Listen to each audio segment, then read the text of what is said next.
Matthieu, chapitre 10. Puis Jésus appela ses 12 disciples et leur donna le pouvoir de chasser les esprits impurs et de guérir toute maladie et toute infirmité. Voici les noms des 12 apôtres. Le premier, Simon, appelé Pierre, et André, son frère. Jacques, fils de Zébédée, et Jean, son frère. Philippe et Barthélemy. Thomas et Matthieu, le collecteur d'impôts. Jacques, fils d'Alphée, et Lebé, surnommé Thaddée. Simon le Cananite et Judas l'Iscariote, celui qui trahit Jésus. Ce sont les 12 que Jésus envoya, après leur avoir donné les instructions suivantes. N'allez pas vers les non-juifs et n'entrez pas dans les villes des Samaritains. Allez plutôt vers les brebis perdues de la communauté d'Israël. En chemin, prêchez en disant, le royaume des cieux est proche.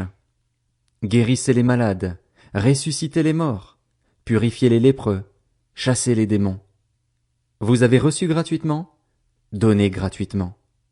Ne prenez ni or, ni argent, ni monnaie dans vos ceintures, ni sac pour le voyage, ni de chemise, ni sandales, ni bâton, car l'ouvrier mérite sa nourriture.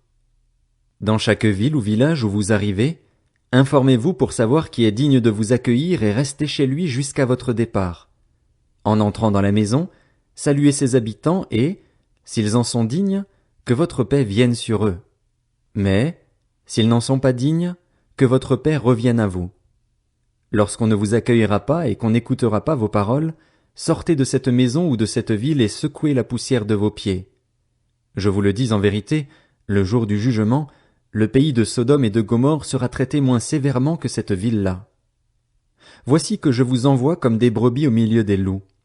Soyez donc prudents comme les serpents et purs comme les colombes. Méfiez-vous des hommes, car ils vous livreront aux tribunaux et vous fouetteront dans leurs synagogues. À cause de moi, vous serez conduits devant des gouverneurs et devant des rois pour leur apporter votre témoignage, à eux et aux non-juifs.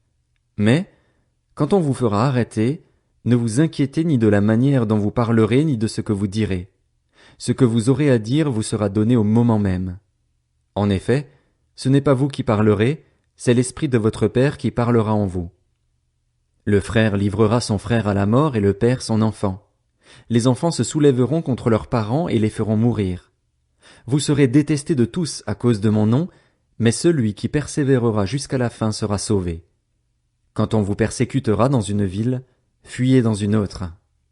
Je vous le dis en vérité, vous n'aurez pas fini de parcourir les villes d'Israël avant que le Fils de l'homme ne vienne. Le disciple n'est pas supérieur au maître, ni le serviteur supérieur à son Seigneur. Il suffit au disciple d'être traité comme son maître, et au serviteur comme son Seigneur. S'ils ont appelé le maître de la maison Béelzébul, ils appelleront d'autant plus volontiers ainsi les gens de sa maison. N'ayez donc pas peur d'eux, car il n'y a rien de caché qui ne doive être découvert, ni de secret qui ne doivent être connus. Ce que je vous dis dans les ténèbres, dites-le en plein jour, et ce qui vous est dit à l'oreille, proclamez-le sur les toits. Ne redoutez pas ceux qui tuent le corps mais qui ne peuvent pas tuer l'âme. Redoutez plutôt celui qui peut faire périr l'âme et le corps en enfer. Ne vend-on pas 2 moineaux pour une petite pièce? Cependant, pas un ne tombe par terre sans l'accord de votre Père. Même vos cheveux sont tous comptés. N'ayez donc pas peur, vous valez plus que beaucoup de moineaux. C'est pourquoi, toute personne qui se déclarera publiquement pour moi, je me déclarerai moi aussi pour elle devant mon Père céleste. Mais celui qui me reniera devant les hommes, je le renierai moi aussi devant mon Père céleste. Ne croyez pas que je sois venu apporter la paix sur la terre. Je ne suis pas venu apporter la paix, mais l'épée, car je suis venu mettre la division entre l'homme et son père, entre la fille et sa mère, entre la belle-fille et sa belle-mère, et l'on aura pour ennemis les membres de sa famille. Celui qui aime son père ou sa mère plus que moi n'est pas digne de moi, et celui qui aime son fils ou sa fille plus que moi n'est pas digne de moi. Celui qui ne prend pas sa croix et ne me suit pas n'est pas digne de moi. Celui qui conservera sa vie la perdra, et celui qui perdra sa vie à cause de moi la retrouvera. Si quelqu'un vous accueille, c'est moi qui l'accueille, et celui qui m'accueille accueille celui qui m'a envoyé. Celui qui accueille un prophète en qualité de prophète recevra une récompense de prophète, et celui qui accueille un juste en qualité de juste recevra une récompense de juste. Et si quelqu'un donne à boire ne serait-ce qu'un verre d'eau froide à l'un de ses petits parce qu'il est mon disciple, Je vous le dis en vérité, il ne perdra pas sa récompense.